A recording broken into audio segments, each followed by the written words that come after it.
శేఖర్రావు ఉన్నప్పుడు ఈ ఒక్కొక్క రైతు కాలువల కింద ఉత్తం మడిక లేకుండా ఇసుపెట్టకుండా మొత్తం మండించి లారీలతోని పోషం పెళ్ళుంటే ఎన్ని లారీలు కూడా తెలుసుకోండి మార్కెట్లో దళారీలు కూడా మస్తు లారీలు కొన్నారు. ఒక్కొక్క రైతుకు దగ్గర 2 లక్షలు 3 లక్షల రూపాయలు వచ్చినాయి.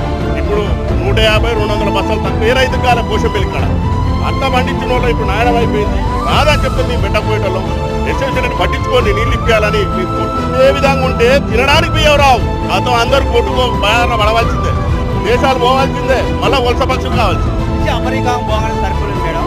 మీరు పోషంపల్లికి ఒకసారి వచ్చి 100-150 ఎకరాలు ఈ పొలాలు ఎండిపోతాయి, ఒక్కొక్కరికి 200-300 బస్తాలు పండే విధానం ఉండే. ఇవాళ మీరు గెలిచిన కాచి వస్తుందో కాలువ ఇగొస్తుందో అంటే ఎన్నడూ రాలే. ఇప్పుడు ఒకసారైనా వదిలిపెడితే ఈ పంటనే బయట వేసుకునే అవకాశం మాకుంటది. ఒకసారైనా వదిలిపెట్టే అవకాశం చేయండి అని కూడా మేము మనవి చేస్తున్నాం. ఒకసారి అన్న ఇచ్చే అవకాశం అన్న చేయండి.